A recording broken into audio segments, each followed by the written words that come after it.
હમણાં આવશે હર્ષદ પ્રભુન મામા, પછી બંધ કરી દે.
ઓમ ઓમ બરાબર.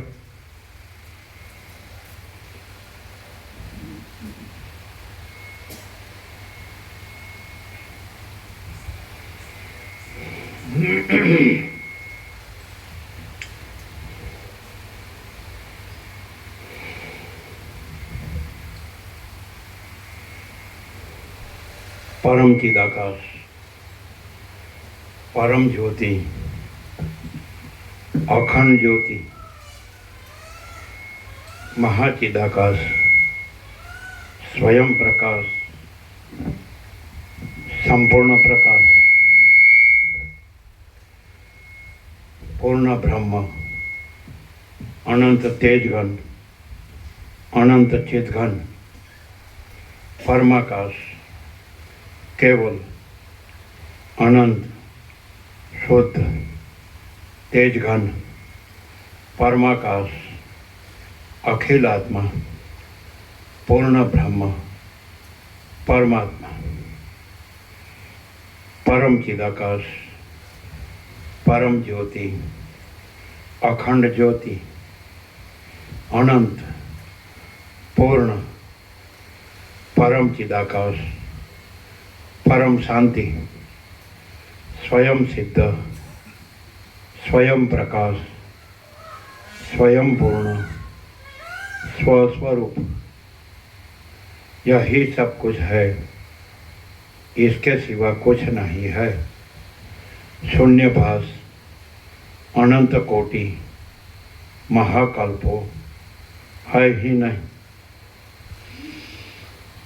महाचिदाकाश, स्वयं प्रकाश, संपूर्ण प्रकाश, महाचिदाकाश ज्योति, अनंत, अखंड, अभेद, महाचिदाकाश ज्योति, महातत्व, महासामान्य, महाचिदाकाश, स्वसंवेद्य, सहज निर्विकल्प, महाचिदाकाश, परम कैवल्य, परम शांति, परम चिदाकाश, अनंत, पूर्ण, निरपेक्ष, सत्य, अनंत, संपूर्ण, अपरिघी, निर्भ्रांत, निरपेक्ष, वसिष्ठराम, निर्वाण उत्तरार्ध। राउंड 39मो राउंड।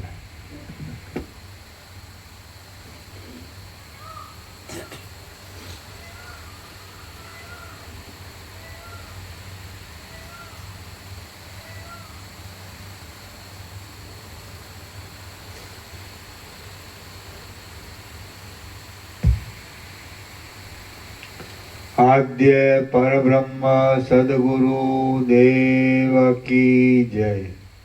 ओम श्री परमात्मने नमः। सद्ग्रंथों में शिरोमणि श्री योग वासिष्ठ महारामायण निर्वाण प्रकरण उत्तरार्ध सर्ग 125मो, पेज नंबर 1515, पेज नंबर 1515, सर्ग 125मो। जीवन मुक्त पुरुषों की क्रियाનું વર્ણન, पेज नंबर 1515, सर्ग 125मो। जीवन मुक्त पुरुषों की क्रियाનું વર્ણન। आ 125માં सर्गમાં વિપત્તિની અંદર બધા વિપત્તિત રાજાઓનું પરસ્પર ઉપકારીપણું અને જીવન મુક્ત પુરુષોની ચો તરફ અનેક પ્રકારની સર્વતોમુખી ક્રિયાનું વર્ણન આવશે। પેજ નંબર 1517 થી ચાલુ થાય, થોડો વાંચ્યો તો પેલો ઉપરથી। રામ બોલ્યા, હે મહારાજ, વિપત્તિત રાજાઓ જો પ્રબુદ્ધ જ્ઞાનવાન હોય તો તેઓ દિશાઓમાં સિંહ બળદ આદિ ભાવને શી રીતે પ્રાપ્ત થયા? મને સારી પેઠે બોધ થવા માટે આપ તે કહો। વશિષ્ઠ બોલ્યા, હે નિર્મળ રામચંદ્રજી, બીજા પ્રસંગે મેં ઉપર જે વર્ણન કર્યું તે પ્રબુદ્ધ યોગીઓનું છે। વિપત્તિત રાજાઓ કાંઈ પ્રબુદ્ધ યોગીઓ ન હતા। તેઓમાં સંપૂર્ણપણે જ્ઞાનનો ઉદય થયો ન હતો। તેઓ તો જ્ઞાન દ્રષ્ટિ અને અજ્ઞાન દ્રષ્ટિ એ બંનેની વચમાં હિંડોળાની પેઠે લટકતા હતા। કેમ કે તેમની અંદર મોક્ષને ભાવિ રૂપે સૂચવનાર વિવેક આદિ ચિહ્નો પણ દેખાતા હતા અને ચો તરફ રાગ આદિ બંધનના ચિહ્નો પણ જોવામાં આવતા હતા। એ મહાબાહો, નિરંતર ધર્મમાં જાગૃત રહેનાર છતાં જ્ઞાનની પરિપક્વ અવસ્થાને ન પામેલા પુરુષોની સ્થિતિ તેવી અધકચરી હોય છે। આથી એ વિપત્તિત રાજાઓ ધારણાથી યોગી હતા પણ પરમ તત્વને પ્રાપ્ત થયા ન હતા। વિપત્તિત રાજાઓ અગ્નિ દેવતામાં ચિત્તનો નિરોધ કરવાથી અને તેના પ્રસાદથી સિદ્ધિ પામ્યા હતા। તેથી તેઓ ધારણા યોગી હતા અને ધારણા વડે તેમને સિદ્ધિ પ્રાપ્ત થઈ હતી। ધારણા એને નીચે ટાંચ છે। દેશબંધ ચિત્તસ્ય ધારણા, પાતંજલ યોગ સૂત્રમાં। વિપચિત રાજાઓ અગ્નિ દેવતામાં ચિત્તનો નિરોધ કરવાથી અને તેના પ્રસાદથી સિદ્ધિ પામ્યા હતા. તેથી તેઓ ધારણા યોગી હતા અને ધારણા વડે તેમને સિદ્ધિ પ્રાપ્ત થઈ ગઈ હતી. પરંતુ તેઓ જેમની અંદર અવિદ્યાનો સાવ ક્ષય થઈ જાય છે એવા પરમ બોધ પામનારા જ્ઞાન યોગીઓ નહોતા. હે કમળ નેત્ર રામચંદ્રજી, જ્ઞાન યોગ્યના ચિત્તમાં કશી વાસના જ હોતી નથી.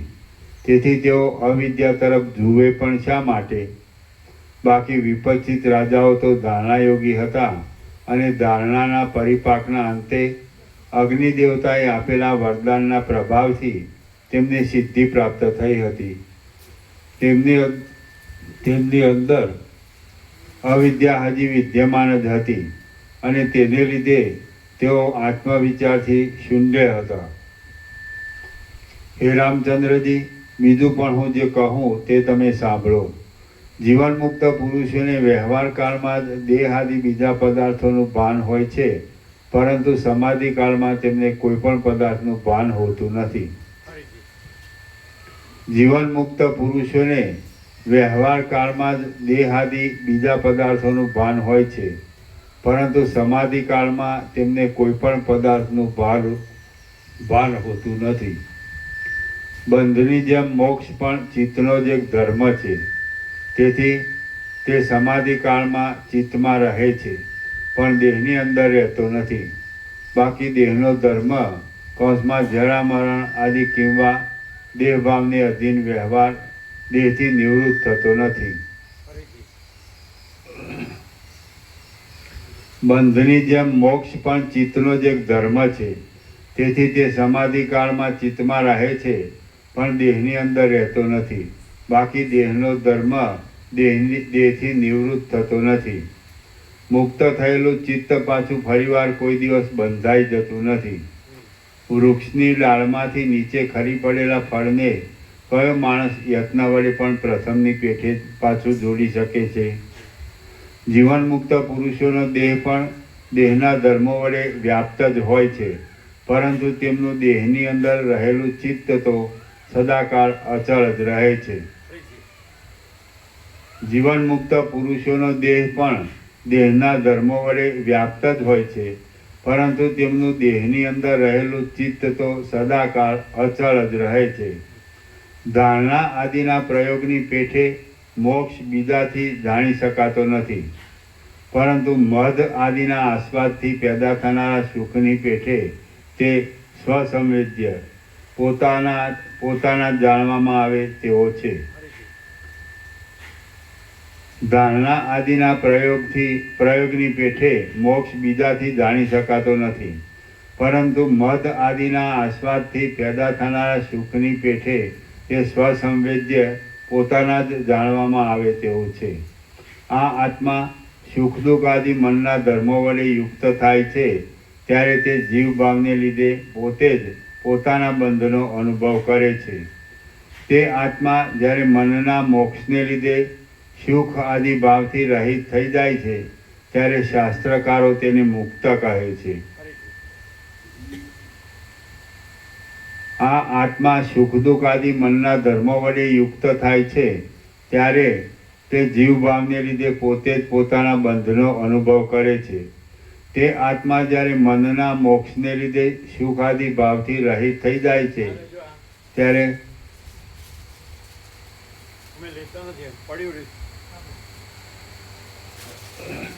પડી રહ્યું છે, અમે લેતા નથી. પ્રસાદ વાપરી નાખો મુખવાસ. અમે ખરેખર અનંતમાં સંપૂર્ણપણે મુક્ત છીએ એ તો દેખાય નહીં. એ સ્વસમય જે છે તો અજ્ઞાની સંસારી તો કંઈ દેહાધ્યાસ વાળો હોય, અંદર અવિદ્યા વાસના ભ્રાંતિ હોય, દેહાધ્યાસને હું સ્ત્રી છું, પુરુષ છું, હું મારું છું ને રાગ બધું હોય. આ પૈસા છે, ભોગો છે, સ્વાર્થ છે, પ્રપંચ, તો એને તો ખબર ન પડે, ના જ પડે. આમાં કીધું છે એ તો સ્વસમય છે, પોતા વડે જ અનુભવાય છે.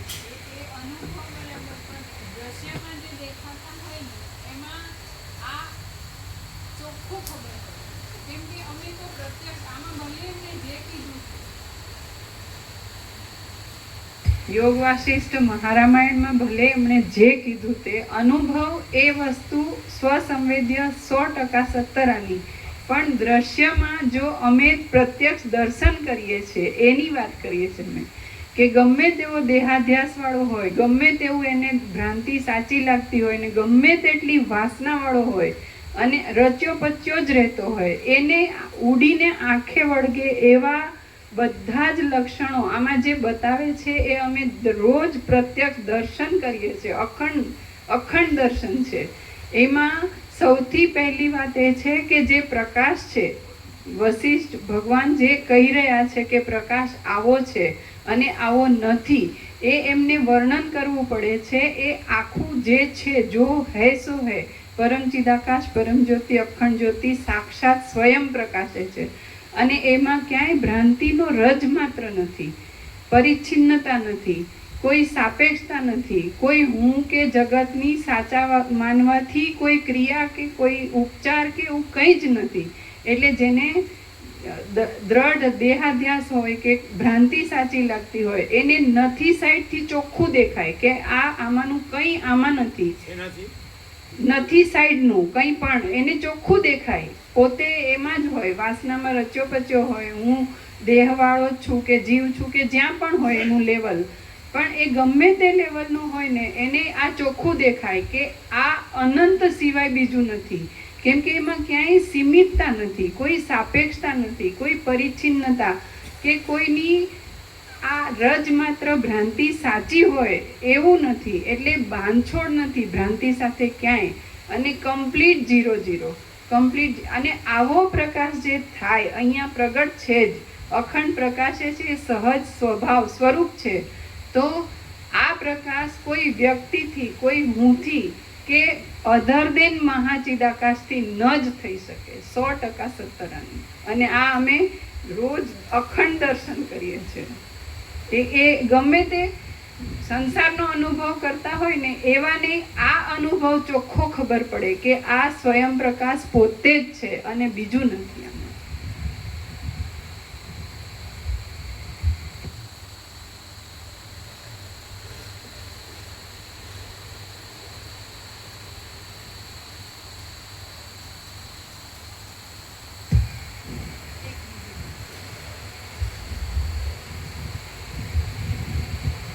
એક બીજું કહેવાનું છે કે સંસારમાં બે તરફની ગતિવાળા હોય, સંસાર તરફી અને પરમાર્થ લક્ષી પણ હોય.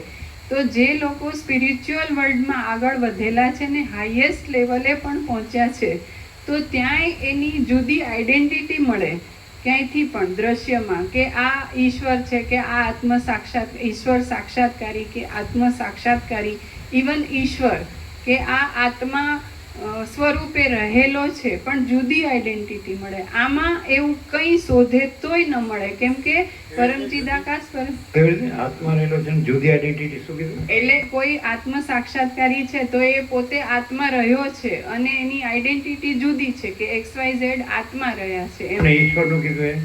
અને ઈશ્વર સાક્ષાત્કારી હોય તો એને ઈશ્વરનો સાક્ષાત્કાર થયો છે, પણ તોય એની આઈડેન્ટિટી જુદી હોય. જ્યારે આમાં કોઈ સેપરેટ આઈડેન્ટિટી શોધવા જાય તોય મળે નહીં. અને બીજું કે જે લક્ષણો અત્યાર સુધી સ્પિરિચ્યુઅલ કોઈ પણ હાઈએસ્ટ કહેવાતા હોય એવા શાસ્ત્રોમાં, સદગ્રંથોમાં ક્યાંય પણ આ યોગ વાસિષ્ઠ મહારામાયણ સદગ્રંથોમાં શિરોમણી છે, એમાં પ્રકાશ વિશે કહેવામાં કંઈ બાકી નથી. અને જે નથી એ ક્લિયર કરવામાં પ્રકાશથી ક્લિયર થાય છે, જાતે વાંચવાથી ન થાય કે જાતે જાણવાથી કે કંઈ પણ તત્વબોધ કરે બીજા કોઈ તો એનાથી ન થાય, પ્રકાશથી જ ક્લિયર. પણ જે વશિષ્ઠ ભગવાન કહેવા માંગે છે કે આધ્યાત્મિકતાના બધા સદગુરુઓને, સદશાસ્ત્રોને બધા જે પ્રકાશ કરવા માંગે છે એ લોકો કંઈક કહેવામાં કંઈક ભૂલ થઈ શકે છે. પણ આ જે પ્રકાશ પ્રકાશે છે ને એમાં જરાય સેકન્ડ વિકલ્પ મળે અને એ નથી એવું નથી. કોઈને સેકન્ડ વિકલ્પ મળી શકે એવું નથી, અને એ વિકલ્પ કપાયો ના હોય એવું નથી. એટલે આ પ્રકાશ આખો સ્વયં પ્રકાશ છે, બીજું કંઈ નથી.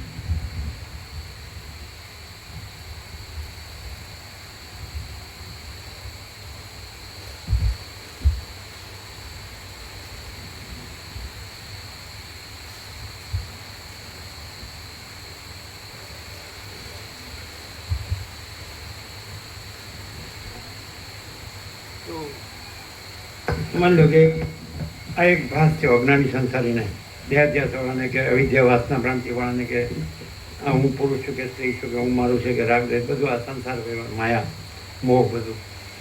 તો આ રાજ્ય ભોગોલક્ષ્મી છે કે આ સદસ્પર્શ રૂપરસ ગાનના વિષયના સમય, તો એને કદાચ ભાસ થાય આવો જે વ્યક્ત કર્યો એની બુદ્ધિમાં કદાચ આવો ભાસ થાય કે આ સંપર્ક, તો એનો જે અધ્યાસ છે એમાં એને શું લાભ થાય?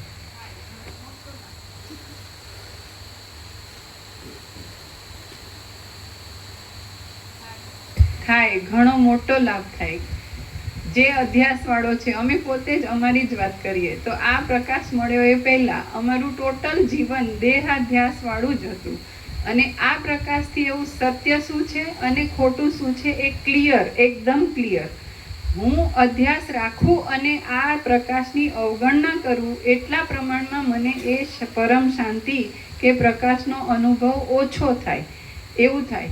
પણ આ પ્રકાશ એટલો બધો પૂર્ણ છે અને એ ક્યાં જઈને સ્પર્શ કરે છે બીજા બધા જે શબ્દો હોય, શબ્દ જ્ઞાન કે બુદ્ધિમતી જ્ઞાન, જે કંઈ સંસારમાં આજ સુધી ભગવાન વિશે સાંભળ્યું એ બધું, તો એ ધારણા સુધી કદાચ પહોંચાડે અથવા તો અનુભવ કરવામાં આવું શક્ય છે એટલે સુધીની શ્રદ્ધા પ્રગટ કરે. પણ આ પ્રકાશ પોતે કોઈ પણ આવરણ વિક્ષેપ મળ વિનાનો ચોખ્ખો પ્રકાશ છે અને સીધો પ્રકાશને જ સ્પર્શ કરે છે, કેમ કે વચમાં ક્યાંય ભ્રાંતિ આડી જ નથી આવતી. પ્રભુ પ્રકાશ કરે અને સામેનો સાંભળનારો કોઈ પણ હોય, ગમે તે લેવલનો હોય, અધ્યાસવાળો હોય કે આનો મુમુક્ષુ જિજ્ઞાસુ સજ્જન ગુણીજન હોય, પણ આ પ્રકાશ કોઈ પણ ભ્રાંતિ રાખ્યા વિના સીધો જ આત્માને સ્પર્શ કરે. એટલે ગમે તે લેવલનો અધ્યાસ હોય એ કંઈ નથી અને પ્રકાશ પોતે જ છે. અને એ બધાનું પોતાનું સ્વરૂપ, એટલે હું છું ને મારું સ્વરૂપ નહીં, પણ આખું સ્વરૂપ છે ને એમાં આવી કોઈ ભ્રાંતિઓ છે નહીં. એની પૂર્ણતા અને એની શાંતિ અને સંતોષ અનુભવે. એનું જે જીવ કે મન કે જે સંસારમાં ભટકતું હોય, અશાંતિ ભોગવતું હોય, એ બધું ત્યાં ક્લિયર થઈ જાય અને આ પ્રકાશની પોતાની શાંતિ પોતાના અનુભવમાં રહે એવું પૂર્ણતા થાય.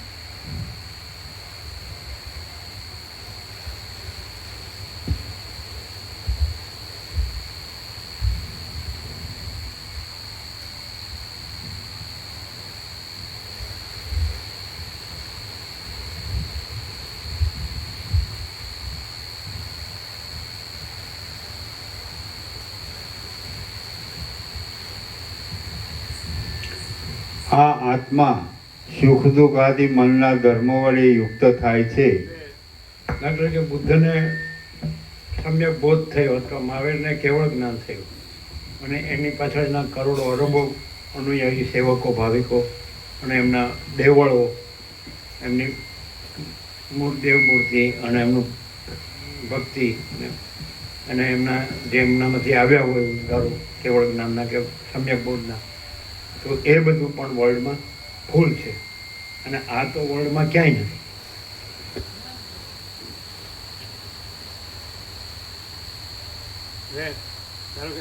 એમને 2,500 લગભગ વર્ષ થયા તો પણ એમને આખું જગત ભગવાન માને છે. ભલે પોતે એ અનુસરતું ન હોય, એને અનુસરતું ન હોય એનું પણ એ સંપૂર્ણ સત્ય છે, એમાં એ સંપૂર્ણ શાંતિ છે એ. અને આ બધી એમાં આ કોઈ સંસારની જગતની કોઈ ભ્રાંતિ કાંઈ નથી, અહંકારની કે જીવ જગતની કે જે કંઈ દ્રષ્ટા થતી, અને એ સંપૂર્ણ ચૈતન્ય પ્રકાશ છે અને સંપૂર્ણ ચૈતન્ય શાંતિ છે. તો એવું પણ બધા સમજી શકે છે, ભલે એ એમના ઉદ્ગારોને કોઈ અનુસરતું ન હોય અને એમને એમના સ્મરણથી જ એવું તો થાય જ કે આ સાચા ભગવાન છે અને આ સાચો પ્રકાશ છે, સાચું સત્ય છે, સાચી શાંતિ છે, સાચું જ્ઞાન છે, એવું તો થાય. તો એ પૃથ્વી પર એમ ધારો કે જીસસ છે, એ પણ જીસસ પણ એવા જ છે. તો એવા જેને કહેવાય કે વિશ્વ વિભૂતિ જેને કહેવાય, બીજા એવા ન કહેવાય, બધા ના એવા કહેવાય. બીજામાં બીજું પણ દ્વૈત હોય તો એ લોકોમાં દ્વૈત નથી જરાય, એમ કે હું આ છું કે આ જગત છે એવું નહીં. એ જે હોય તે જો હે સો હે એ જ છે, એ પોતે એ જ છે અને એ જ પ્રકાશે છે. પણ આવું તો ક્યાંય નથી. તો એ એકદમ જેને કહેવાય શું કહેવાય એકદમ પ્રસિદ્ધ છે. સર્વ દેશકાળ પાત્રના માં એ સંપૂર્ણ અભિવ્યક્ત મેનિફેસ્ટ છે, વ્યક્ત છે એવું. તો પછી આ તો ક્યાંય નથી. એમ જ હોય. કેમ કે આ જે ક્યાંય નથી ને એ એટલા માટે કે પોતે એટલું બધું એબ્સોલ્યુટ છે કે એમાં બીજું કંઈ જગત કે એમાં અભિવ્યક્તિ કે પોપ્યુલારિટી કે કોઈ બધા એનાથી શાંતિ પામે એવી કોઈ સાપેક્ષતા આ એબ્સોલ્યુટ પ્રકાશમાં નથી. અને એ જે કીધું કે એમને આ પ્રકાશ એમના થ્રુ આવ્યો એવું કે છે બધા. એમનામાં નથી કે હું આ છું કે જગત છે કે જગતને આમ કરીએ તો આમ થાય એવું એમનામાં નથી. પણ જગતે એવું પકડ્યું કે આમના થ્રુ આવે છે એટલે આ પ્રકાશ છે એમ કરીને. અને આવી સાપેક્ષતા આ એબ્સોલ્યુટ પ્રકાશમાં જરાય નથી. અને આ દુનિયામાં એ ના જ હોય. કેમ કે આમાં દુનિયા જ નથી, દેશ કાળ એવું કંઈ જ નથી. એટલે એબ્સોલ્યુટ પ્રકાશ પોતે જ છે આખો. દેશકાળ અને પાત્ર, દેશકાળ પાત્ર દ્રવ્ય ક્રિયા કાંઈ કરતા કાંઈ નહીં. એટલે એની સાપેક્ષતા ક્યાંય છે જ નહીં. એબ્સોલ્યુટ.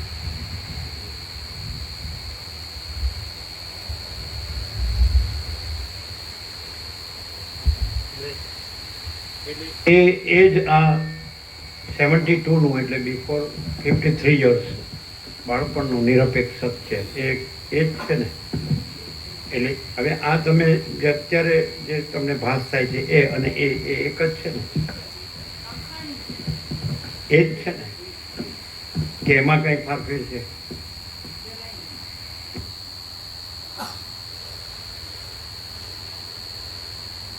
એટલે એમાં એમાં વ્યક્તવ્યની કોઈ સાપેક્ષતા છે એવું નથી ને.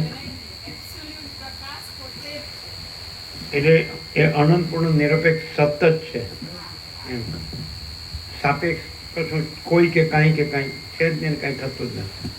તો અત્યારે જે ભાસ થયો તો એને આ એક એ જ છે ને. હે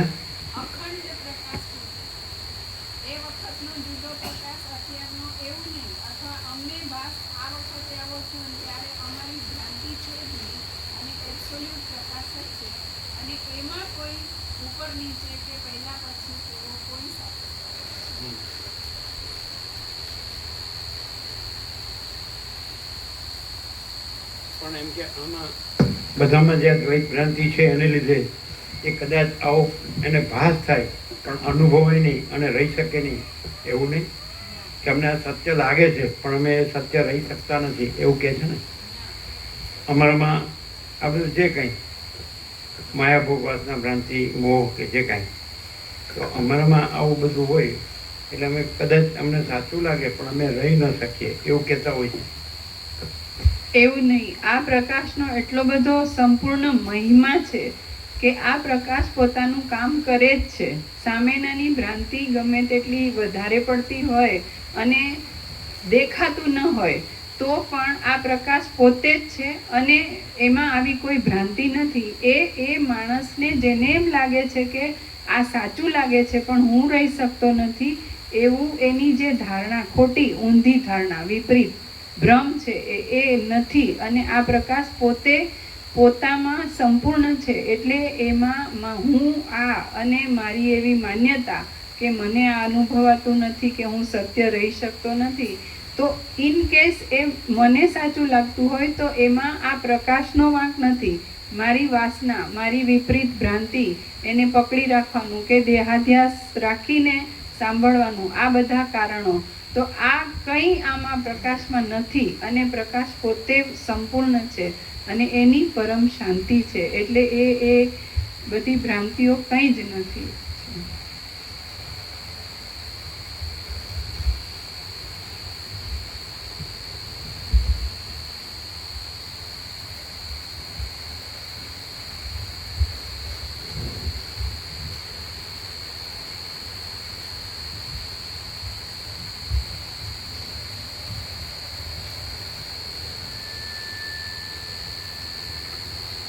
આત્મા સુખ દુઃખાદી મનના ધર્મો વડે યુક્ત થાય છે ત્યારે તે જીવભાવને લીધે પોતે જ પોતાના બંધનો અનુભવ કરે છે. અને આપણે એકદમ અલ્ટિમેટ જે ટોપમોસ્ટ જે કહીએ શિવ રહસ્ય રીભુ ગીતા સાર અને યોગ વાસિષ્ઠ અને અવધૂત ગીતા અષ્ટાવક્રથી ઉપર શિવ રહસ્ય કીધું રમણે તો ભલે અષ્ટાવક્રથી ઉપર છે એટલે તો અવધૂત ગીતા એ તો ટોપમોસ્ટ છે, યોગ વાસિષ્ઠ ટોપમોસ્ટ છે, પૂર્ણ છે અને શિવ રહસ્ય રીભુ ગીતા તો એ બધામાં જે ટોપમોસ્ટ તમે લ્યો બીજા જે હોય છે અને એમાં અને આ જે છે નિરપેક્ષ અગર તો આ જે છે પરમ ચિદાકાશ પરમ જ્યોતિ અખંડ જ્યોતિ તેમાં ડિફરન્સ છે કેમ? પ્રકાશ તો એક જ છે ને, પ્રકાશ એક જ છે પણ તારતમ્યથી સૂક્ષ્મ પણ ડિફરન્સ છે. જેમ કે શિવ રહસ્ય રીભુ ગીતા સાર અથવા ભગવાન રમણ મહર્ષિએ કીધું કે અષ્ટાવક્ર ગીતા આનાથી એ ઉપર છે. તો આ બધું જે છે ને એ ચિત્તની સાપેક્ષતાથી જેટલી ચિત્તની ક્લેરિટી નથી એવી રીતે પ્રકાશનો ઉઘાડનો અનુભવ એવી રીતે એ બધું છે. જ્યારે યોગ વાસિષ્ઠ મહારામાયણમાં પ્રભુના પ્રકાશથી ઘણું ક્લિયર, એટલે એ લોકોએ જે કહેવા માંગ્યું છે એ એમાં એવું છે કે સમાધિ પણ ચિત્તની અવસ્થા છે એટલે સુધી કીધું છે. અને પ્રકાશ આવો છે અને આવો નથી એમ નિરૂપણ છે. પ્રકાશને એબ્સોલ્યુટ જ બતાવે છે અને એમાં ક્લિયર જ છે કે કંઈ ભ્રાંતિ નથી એમ જ કહે છે, પણ નથીનો બાદ કરવો પડે છે. જ્યારે આ પ્રકાશ પોતે એટલો બધો પૂર્ણ છે કે પોતામાં પોતા સિવાય બીજું કંઈ નથી, એટલે નથી એનો બાદ કરવા પણ નથી અને પોતે એટલો બધો સંપૂર્ણ છે અને આખો છે. એમાં કંઈ ટુકડા કરીને કે ટુકડા નથી ને હવે આ છે એવું નથી. એટલે આ સંપૂર્ણ નિરપેક્ષ સત છે, એ જ પરમ ચિદાકાશ પરમ જ્યોતિ અખંડ જ્યોતિ. અને એમાં બીજું કંઈ કરવા પણ કે નહીં, પોતે સહજ છે, આખો છે, અખંડ છે.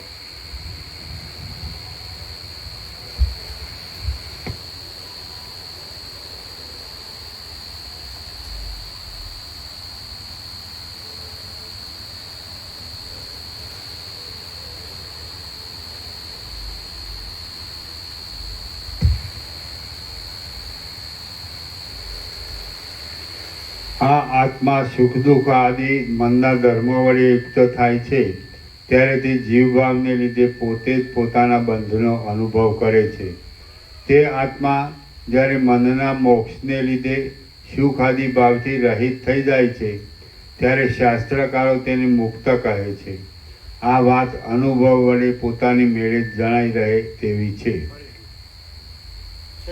હા, તે આત્મા જ્યારે મનના મોક્ષને લીધે સુખ આદિ ભાવથી રહિત થઈ જાય છે ત્યારે શાસ્ત્રકારો તેને મુક્ત કહે છે.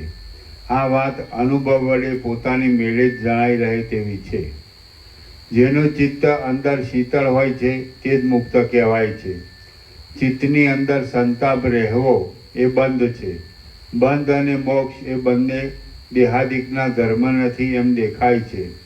શરીરના ટુકડે ટુકડા કરી કોઈ તેને કાપી નાખે અથવા તેને રાજ્ય ઉપર બેસાડે અથવા તે પોતે રડે કે હસે તો પણ જીવન મુક્ત પુરુષને દેહના સંબંધથી થનારા સુખ દુઃખ જરા પણ અંદર સ્પર્શ કરતા નથી. શરીરના ટુકડે ટુકડા કરી કોઈ તેને કાપી નાખે અથવા તેને રાજ્ય ઉપર બેસાડે અથવા તે પોતે રડે કે હસે તો પણ જીવન મુક્ત પુરુષને દેહના સંબંધથી થનારા સુખ દુઃખ જરા પણ અંદર સ્પર્શ કરતા નથી. જો કે દેહ આદિમાં તે સુખ દુઃખને અનુભવે છે, પરંતુ હું સુખી છું અને હું દુઃખી છું એવો અનુભવ દેહમાં થવાથી તેના અધ્યાસની કલ્પના પણ તે દેહમાં થાય છે. બાકી એવો અનુભવ દેહમાં થવાથી તેના અધ્યાસની કલ્પના પણ એ દેહમાં થાય છે.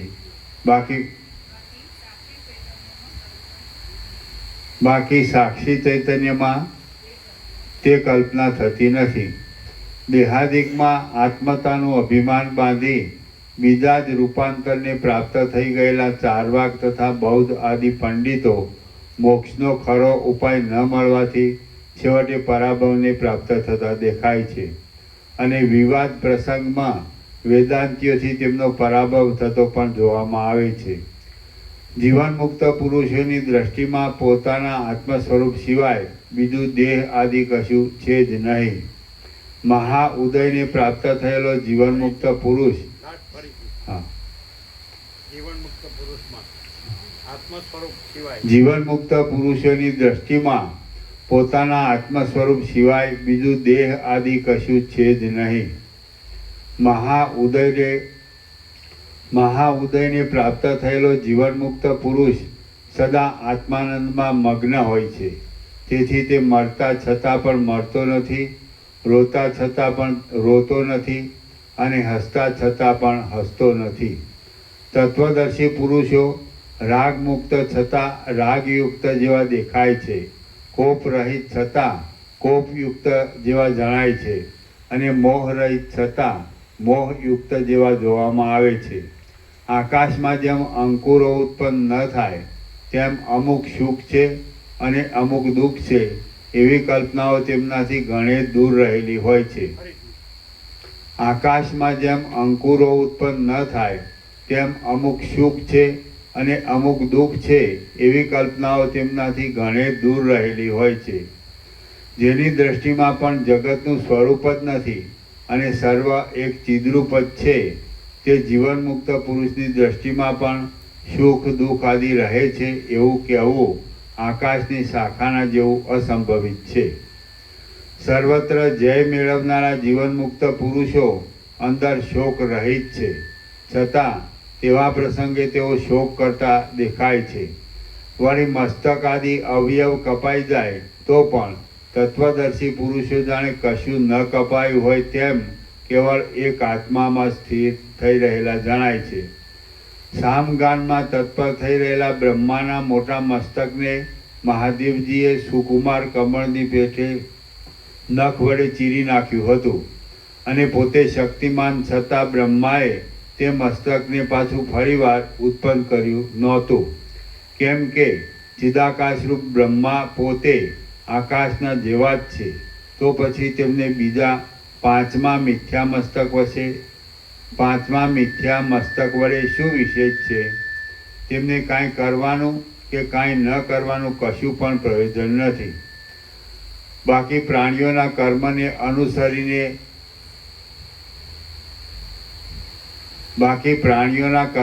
અનુસરીને જે જેવી રીતે થઈ જાય તે ભલે તેવી રીતે થાઓ. બીજા ફેરફારોની તેની શી જરૂર છે? જેમ ક્ષીરસાગર ગુપ્ત અમૃત કલાને ધારણ કરે છે તેમ મહાદેવજી પણ અક્ષીણ કામબાણના યોગથી કામદેવ ઉપર કૃપા કરીને પોતાના અર્ધાંગમાં મૃગબાલના જેવા લોચનવાળા પાર્વતીને ધારણ કરે છે. વળી કામદેવનો નિગ્રહ કરતા સમાધિમાં નિર્વિઘ્ન રીતે પ્રવૃત્તિ થવાથી તે હર્ષાશ્રુને ધારણ કરે છે.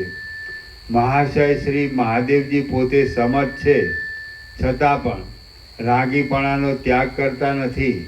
તેમના વૈરાગ્ય વગેરે ગુણ કામદેવને બાળી નાખવાના સમયમાં સ્પષ્ટ રીતે જણાઈ રહ્યા છે.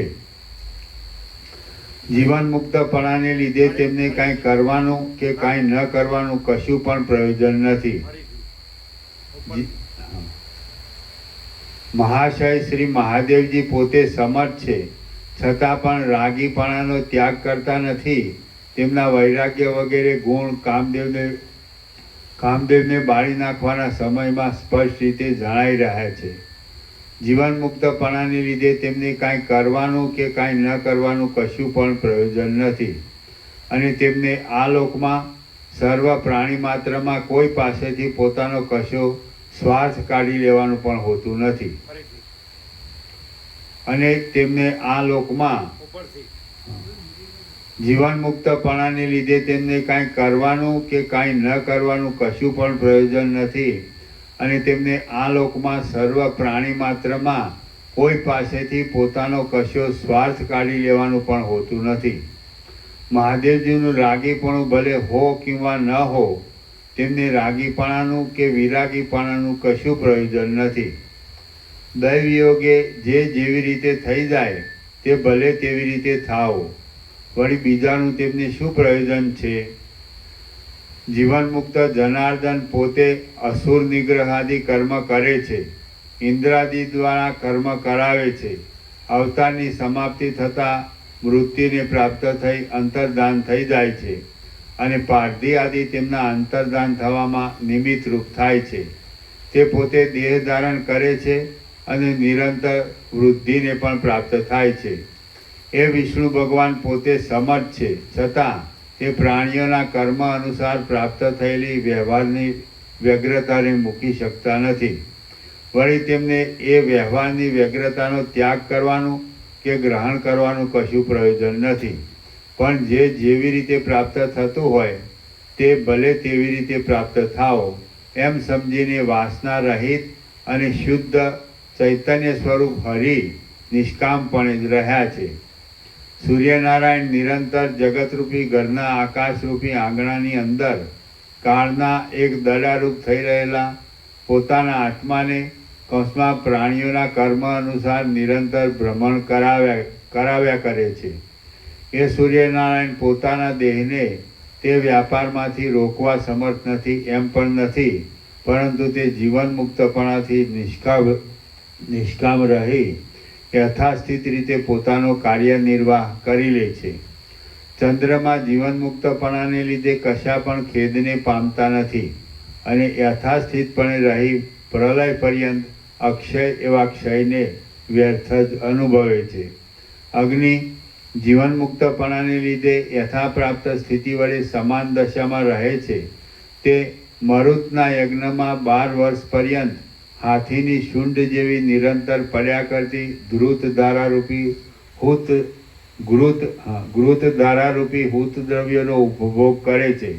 તેથી તેને અજીર્ણ થાય છે. વળી કાર્તિક સ્વામીની ઉત્પત્તિના પ્રસંગમાં સ્થાનથી ભ્રષ્ટ થયેલા મહાદેવજીના વીર્યનું પાન કરવાથી તે પોતાને વિશે દાહ અનુભવે છે. આમ તે ઉત્પન્ન થયેલા ખેદને ધારણ કરે છે. દૈત્યો અને દેવતાઓના ગુરુ શુક્ર તથા બૃહસ્પતિ જીવન મુક્ત છે, છતાં તેઓ લોકમાં અનેક પ્રકારે પરસ્પર જયની ઈચ્છા વડે કૃપણ જેવા થઈ રહે છે. જીવન મુક્ત મનવાળા તત્વજ્ઞ જનક રાજા જગતની અંદર ઉગ્ર રણમોખરામાં પોતાના દેહને જર્જર બનાવી દેતા રાજ્યને કરતા રહે છે. નળ, માંધાતા, સગર, દિલીપ અને નહુષ આદિ રાજાઓ જીવન મુક્ત છતાં કેમ જાણે પ્રકૃતિ વડે આકુળ થઈ ગયા હોય તેમ રાજ્ય કરતા હતા. અજ્ઞાનીની જેમ પંડિત પણ વ્યવહારમાં પ્રવૃત્તિ કરે છે. વાસનાનું હોવું એ અને ન હોવું એ જ માત્ર બંધ મોક્ષનું કારણ છે. બલિ, પ્રહલાદ, નમુચી, વૃત્ર, અંધક અને મૂર આદિ જીવન મુક્ત પુરુષો વિરાગી છતાં રાગીની પેઠે જગતમાં સ્થિતિ કરી રહ્યા હતા. જીવન મુક્ત પુરુષરૂપી ચિદાકાશમાં બીજાઓની રાગદ્વેષનો ક્ષય કે ઉદય થતો જોવામાં આવે કિંવા તેનું સારાપણું કે નરસાપણું ભાસે તો પણ તેમને શુદ્ધ સ્વરૂપ જ્ઞાનનો આવિર્ભાવ છે. તેથી તેમના મોક્ષમાં કશો પણ સંદેહ નથી. જીવન મુક્ત પુરુષરૂપી ચિદાકાશમાં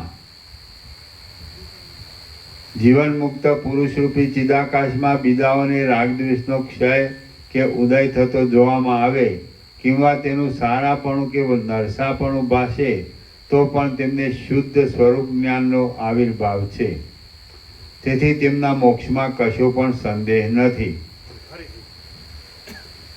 જીવન મુક્ત પુરુષરૂપી ચિદાકાશમાં બીજાઓને રાગદ્વેષનો ક્ષય કે ઉદય થતો જોવામાં આવે કિંવા તેનું સારાપણું કે નરસાપણું ભાસે તો પણ તેમને શુદ્ધ સ્વરૂપ જ્ઞાનનો આવિર્ભાવ છે. તેથી તેમના મોક્ષમાં કશો પણ સંદેહ નથી.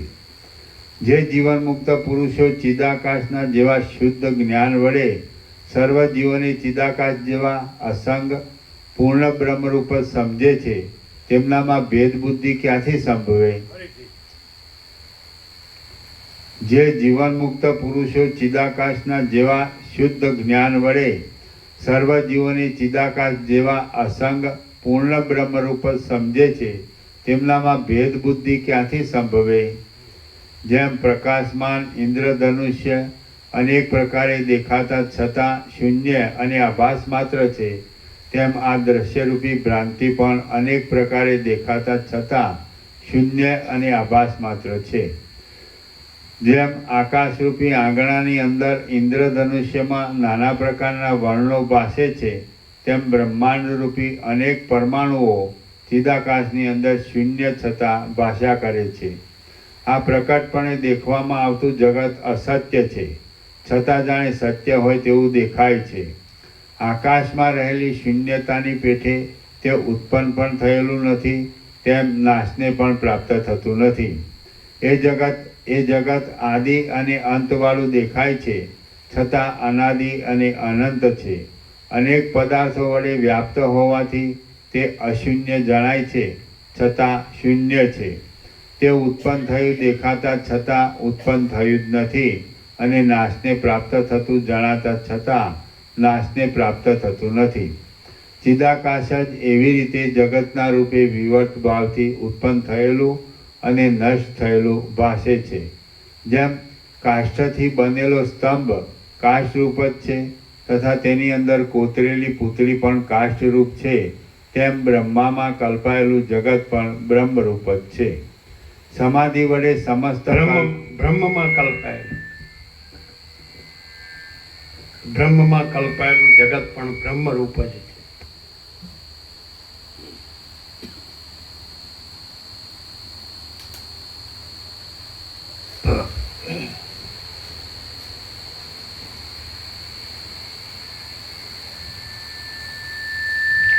જેમ કાષ્ઠથી બનેલો સ્તંભ કાષ્ઠરૂપ જ છે, તથા તેની અંદર કોતરેલી પૂતળી પણ કાષ્ઠરૂપ છે, તેમ બ્રહ્મમાં કલ્પાયેલું જગત પણ બ્રહ્મરૂપ જ છે.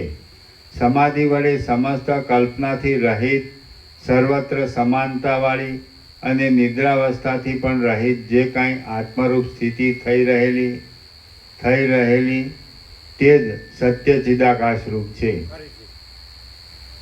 સમાધિ વડે સમસ્ત કલ્પનાથી રહિત, સર્વત્ર સમાનતાવાળી અને નિદ્રાવસ્થાથી પણ રહિત જે કાંઈ આત્મરૂપ સ્થિતિ થઈ રહેલી તે જ સત્ય ચિદાકાશરૂપ છે.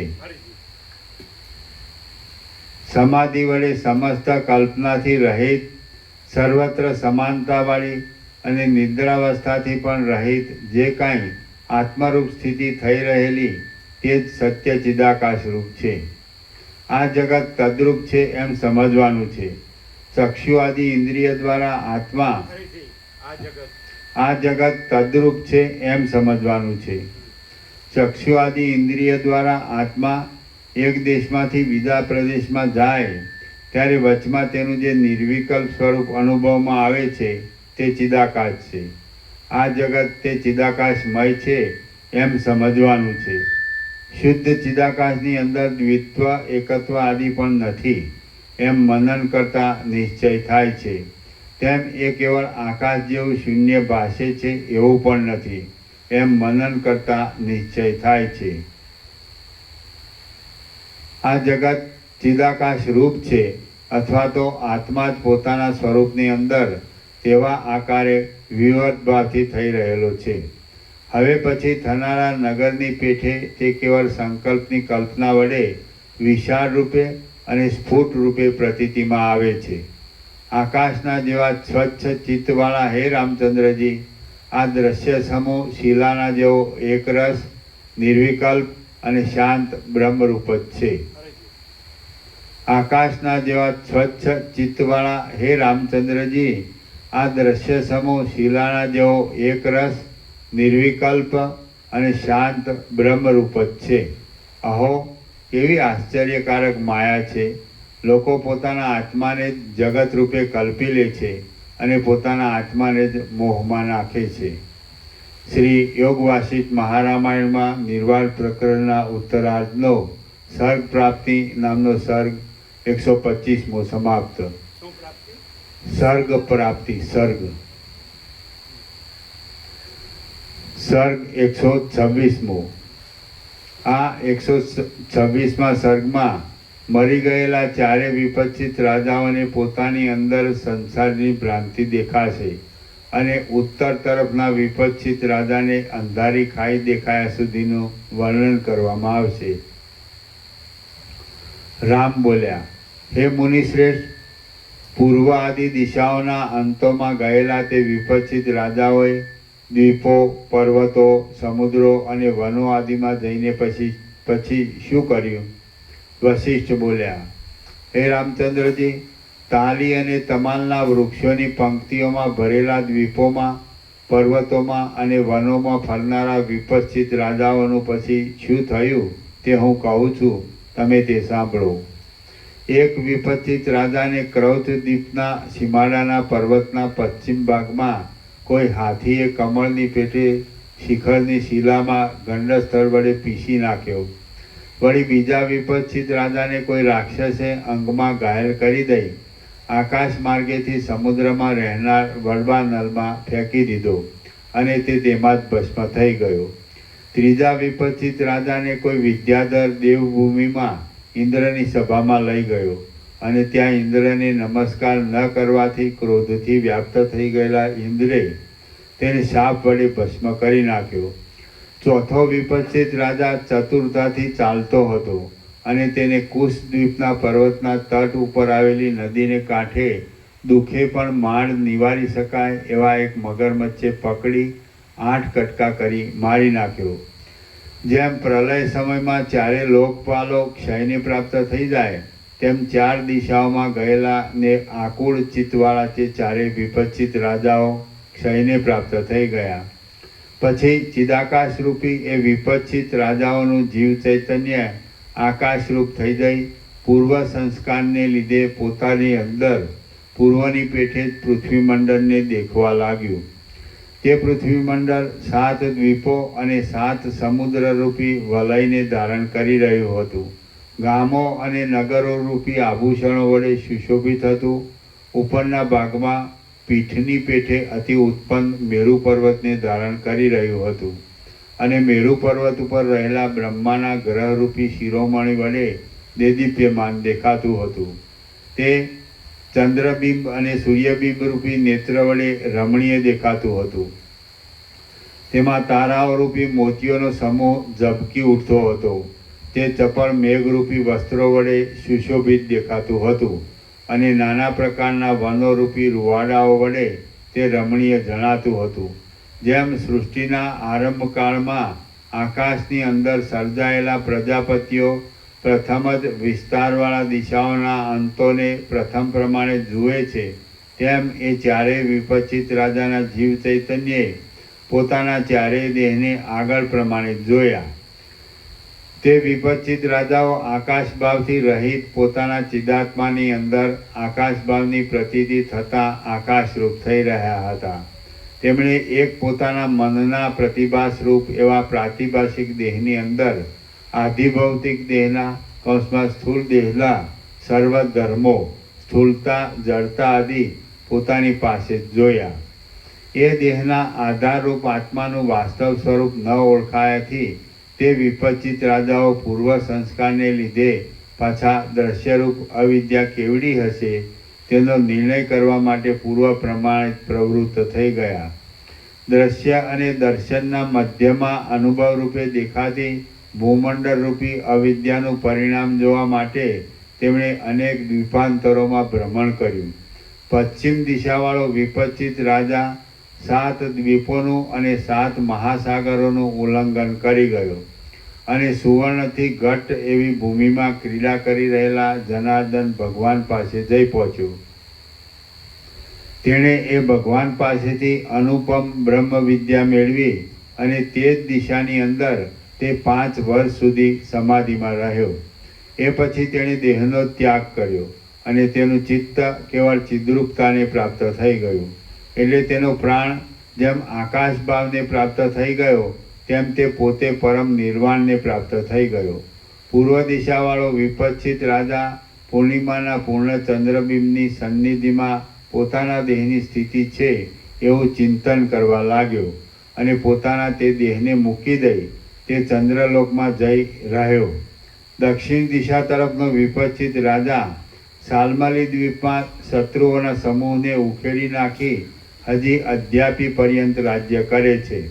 તેને પારમાર્થિક તત્વનો લાભ થયો નથી, તેથી તેને બાહ્ય પદાર્થોનું હજી વિસ્મરણ થયું નથી.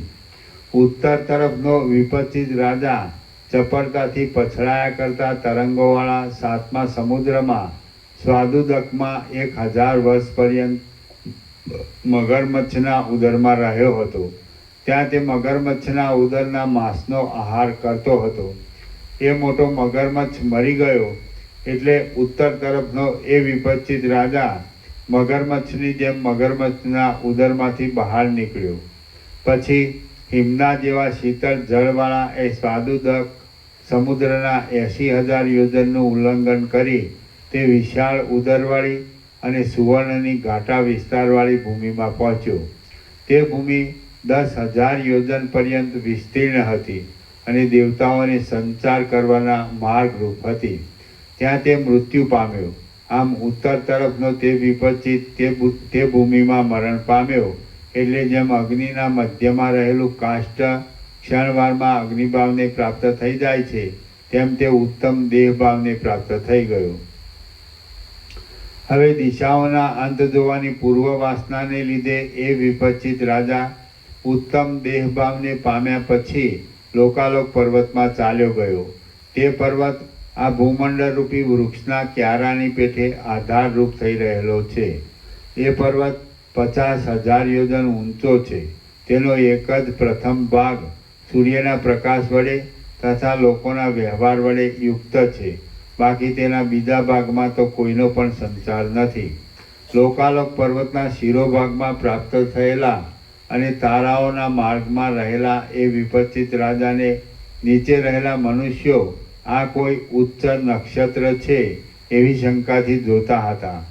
લોકાલોક પર્વતના એ પ્રદેશ પછી તે મહાપર્વતના બીજા ભાગમાં ચારે દિશાઓમાં અંધકાર છે અને ચારે દિશાઓમાં મોટી એક અંધારી ખાઈ છે.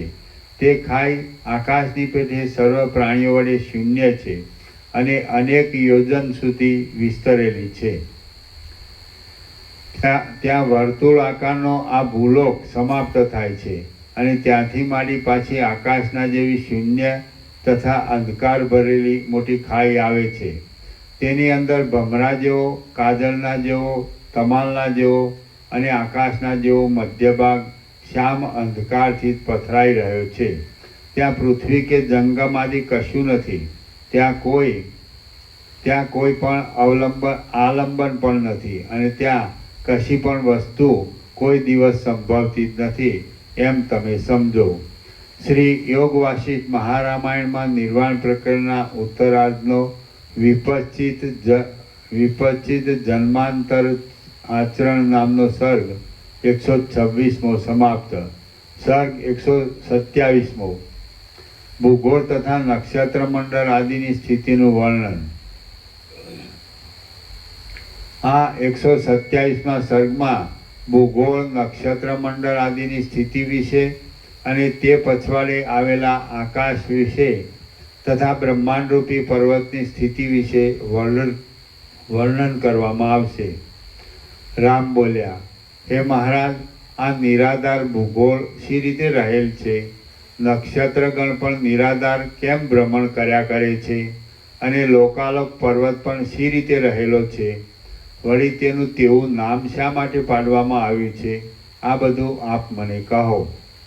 વશિષ્ઠ બોલ્યા, જેમ બાળકના સંકલ્પથી રચાયેલો મનોમય દડો આકાશમાં નિરાધાર રહી શકે છે, તેમ ચિન્માત્ર હિરણ્ય ગર્ભરૂપી બાળકે કલ્પી લીધેલ આ ભૂગોળ પણ આકાશની અંદર નિરાધાર ટકી રહેલ છે. જેમ તિમિર રોગ વડે યુક્ત નેત્રવાળા પુરુષોને આકાશમાં મોવાળા તથા મચ્છરા આદિના જેવા આકારો અને દ્વિચંદ્ર આદિનું દર્શન મિથ્યારૂપે થાય છે, તેમ ચિદાકાશને સૃષ્ટિના આરંભકાળમાં મિથ્યારૂપે પૃથ્વી આદિની પ્રતીતિ થાય છે.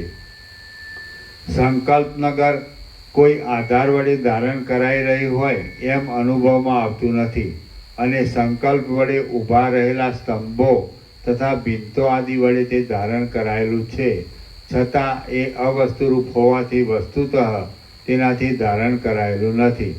તેવી જ રીતે ચિદાકાશની અંદર હિરણ્ય ગર્ભના સંકલ્પથી ખડી થઈ ગયેલી પૃથ્વીના અનુભવ વિશે પણ સમજી લેવું.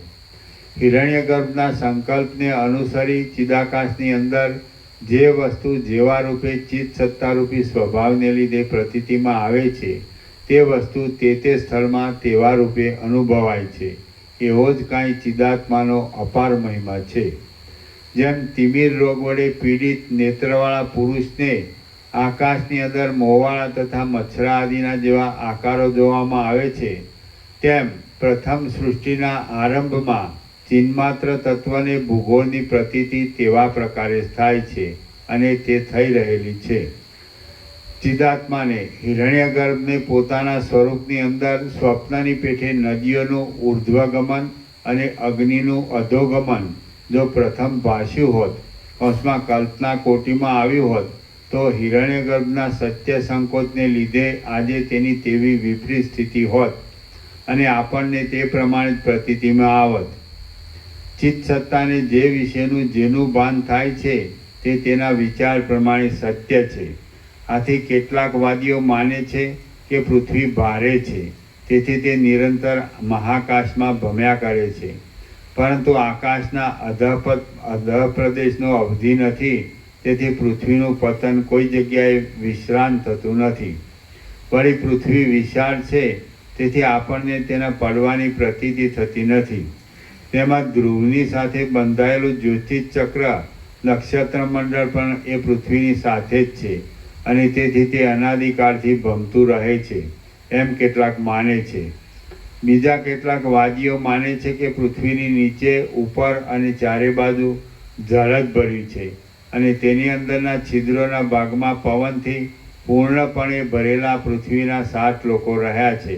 હવે અંદર રહેલો વાયુ અતિ હલકો છે, તેથી તે પૃથ્વી જળમાં રહેલી તુંબડીની પેઠે નિરંતર ઉપર જ તરતી રહે છે. કેટલાક માને છે કે ભૂગોળની ચારે બાજુ આકાશ જ રહેલું છે અને તેમાં એ ભૂગોળના ભ્રમણ વિશે તેઓ પોતપોતાની અનુકૂળતા પ્રમાણે કલ્પના કરી લે છે.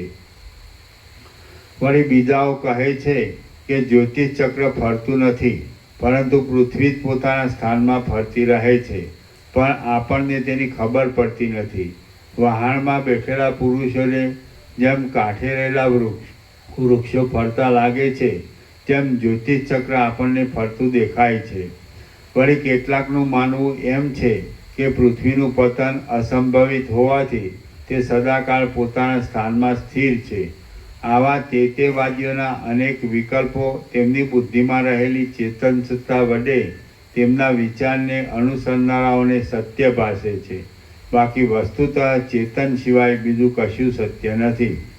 ચિત્ત સત્તા તે વાદીઓના તેવા ભાવ અનુસાર અનેક રૂપે થઈ રહેલી છે. જેઓને આ ભૂગોળ નિશ્ચળ ભાસે છે તેમની દ્રષ્ટિમાં તે સ્થિર જ છે. જેમની દ્રષ્ટિ નિરંતર અપ્રતિહત રહેનાર હોય છે તેમને તે સદા પ્રકાશમય ભાસે છે અને તેમના વિચાર પ્રમાણે તેવી છે. જેઓ જન્મથી જ અંધ છે તેવાઓની દ્રષ્ટિઓ સદાકાળ પ્રકાશ વિનાની જ છે.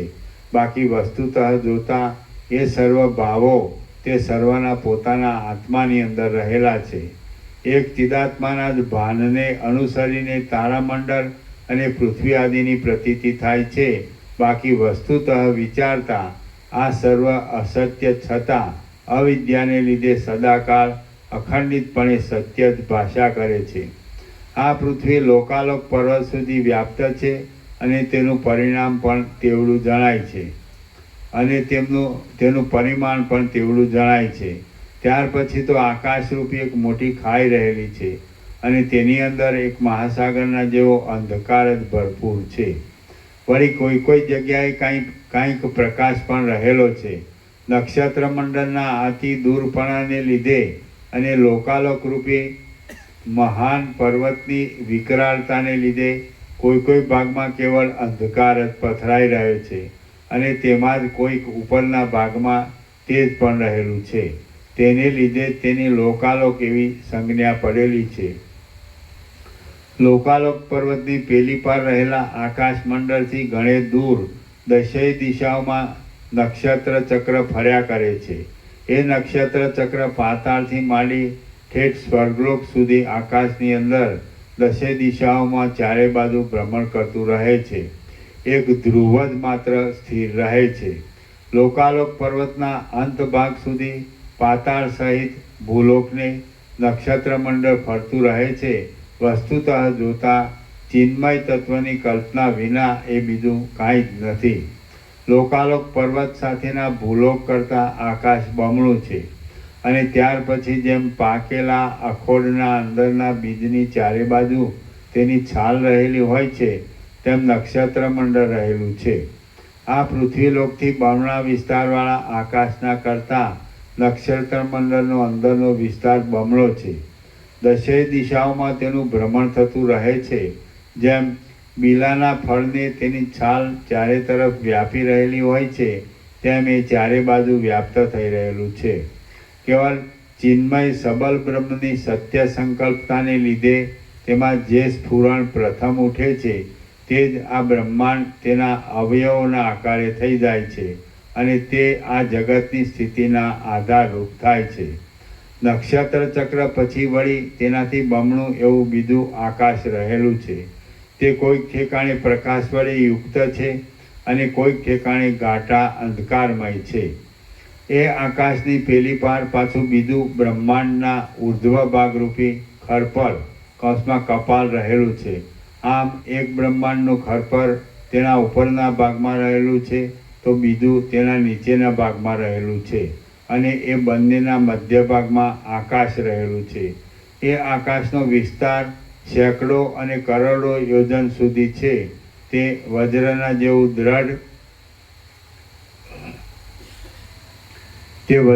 જેવું દ્રઢ છે અને પરમાર્થ દ્રષ્ટિથી જોતા તે કેવળ કલ્પના માત્ર છે. વળી ચિદાકાશની અંદર વિકાર રૂપે કલ્પાયેલા કઈ દ્રષ્ટિથી જોતા? પરમાર્થ દ્રષ્ટિ વળી અને પરમાર્થ દ્રષ્ટિથી જોતા તે કેવળ કલ્પના માત્ર છે. વળી ચિદાકાશની અંદર વિકાર રૂપે કલ્પાયેલા પંચીકૃત મહાભૂતના કાર્યરૂપ હોવાથી તે ચિદાકાશથી જુદું નથી પણ ચિદાકાશ રૂપ છે અને ચિદાકાશની અંદર જ રહેલું છે. મહાગોળ આકારે થઈ રહેલા આકાશની અંદર બધી દિશાઓમાં સૂર્ય તથા તારા ઇત્યાદિ વડે સુશોભિત એવું નક્ષત્ર ચક્ર રહેલું છે. તો પછી તેમાં નીચે ઊંચે વળી શું હોય? અથવા તો સર્વની નીચે ઉપર થતું જ રહે છે અથવા તો સર્વની નીચે ઉપર થતું જ રહે છે. સર્વ વસ્તુઓનું પડવું, ઊંચે ચડવું, આડી ગતિ થવી કે એકત્ર સ્થિરતા કરીને રહેવું એવું જે કાંઈ ભાસે છે તે ચિદાત્માનો એક પ્રતિભાસ માત્ર છે. સર્વ વસ્તુઓનું પડવું, ઊંચે ચડવું, આડી ગતિ થવી કે એકત્ર સ્થિરતા કરીને રહેવું એવું જે કાંઈ ભાસે છે તે ચિદાત્માનો એક પ્રતિભાસ માત્ર છે. બાકી વસ્તુતઃ જોઈએ તો પડવું, ઊંચે ચડવું, જવું, આવવું કે સ્થિર રહેવું વગેરે કશું અદ્વિતીય ચિદાકાશની અંદર નથી. શ્રી યોગ વાસિષ્ઠ મહારામાયણમાં નિર્વાણ પ્રકરણના ઉત્તરાર્ધનો ભૂગોળ નિર્ણય નામનો સર્ગ 127મો સમાપ્ત. ઓમ ઓમ ઓમ. આ લોકો જે લાવ્યા એની સેવા આપી દીધો. જે બધું લાવ્યા ને પ્રસાદ આપી દીધો. જે લાવ્યા એની સેવા લઈ લો વ્યાપકમાંથી.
ઓનલાઈન સેવા પ્રભુ લખાય તો 5000 રૂપિયા સેવા જમા કરાવવાની તેની એ લખાવો 5 કોની લખ દીધા છે તો હા કેટલી સેવા જમા કરાવવાની કેટલી 5 આ મહિને ઓનલાઈન કર્યો પ્રભુ ઓનલાઈન કરી હતી આ પણ એનામાં તમે શું નોંધ્યું એ એનામાં તમે કયો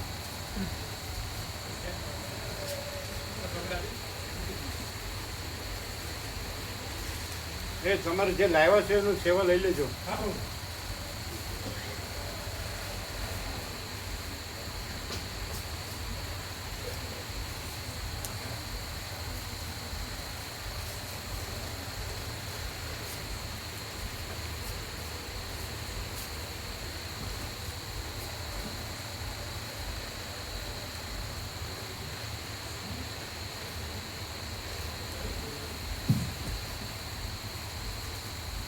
એટલે 197 પછી નંબર આગળ લખવાનો 198 એવી વ્યાપક જનરલમાં સેવા આવી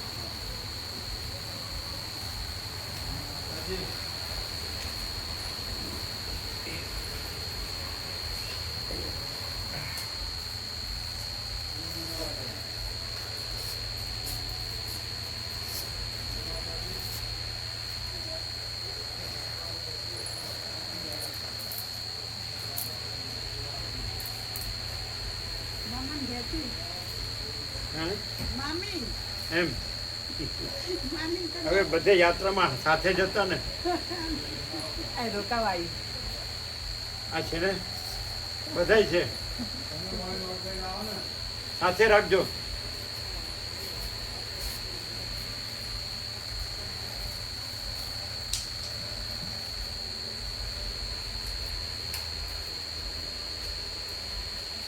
બધું બધું એમને સાથે જ રાખજો બધું બધામાં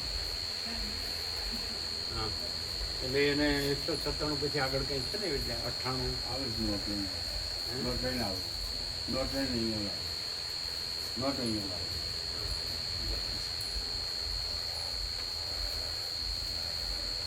એટલે પછી તારીખ નામ છે તારીખ છે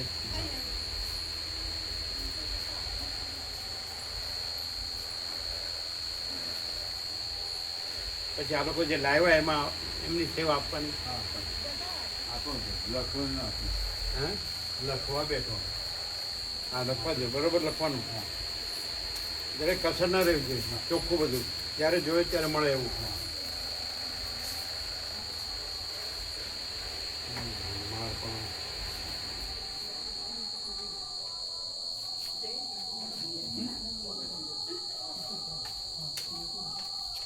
ચોખ્ખું હોય જરાય કસર ના રહેવી જોઈએ હા પ્રભુ ચોખ્ખું રાખવાનું હા બધું. એકદમ 0-0 એટલે ખબર છે ને બધી એટલે 197 થી આગળ ને 198 200 ને થઈ ગયા ઉપર આપણે તો 208મો નંબર આવ્યો 207 સુધીની સેવા પઈ ગઈ સુશીલ પ્રભુની લાવજો 197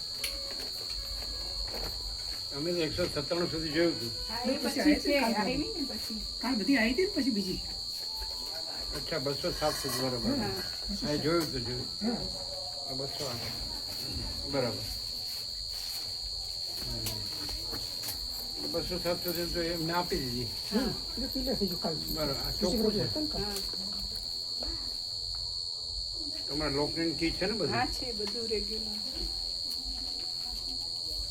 તમે આને શેમાં પ્લસ કરશો એ તો જુદી જ રાખીએ છે જુદી જ રાખીએ છે નાની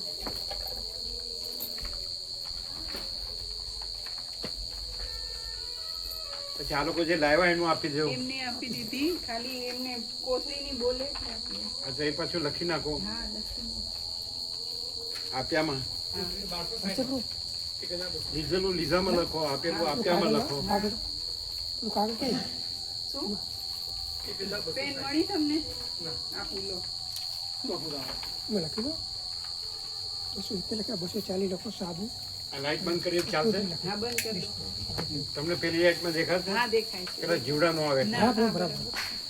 તો ત્યાં બેસવું હોય ત્યાં બેસો હું હા, ત્યાં ત્યાં જ બેસીએ. હા ત્યાં જાઓ પેન કે છે, પેન નહીં. પેન આપો.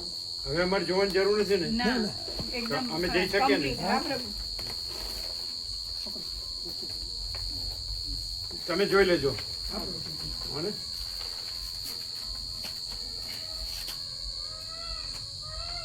કેવી પરમ શાંતિ છે પેલો મુખવાસ લઈ લીધો હા પ્રભુ જે મળી આયા રોકાવા પ્રભુ શું વાત છે?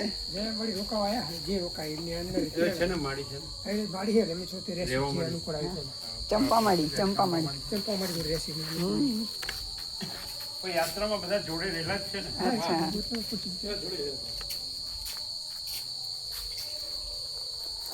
જોઈ લેજો અને ગોવા પ્રભુને બતાવી દઈએ એમાં. આ ગોપ્રભુ જોઈ લો હા, પેન આપો કાગળ આપો, હા, પેન. બાબત લખી દીધા એટલે આપણે આગળ પહેલાંથી લખવાની જરૂર નહીં એ એમને એન્ટ્રી મારી દીધી ના એમ નહીં 240 તમે શું લખ્યું? 510 પૂરું લખી દો. ધીરુજીમાં કોઈ કસર ન રહેવી ના જોઈએ રહે. ચોખ્ખું ગમે ત્યારે કોઈ પૂછે તો બતાડી શકાય એવું હા પ્રભુ.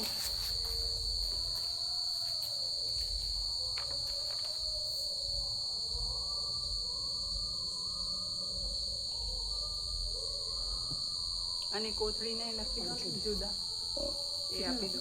હે 1260 લખે ને 60 503 1260.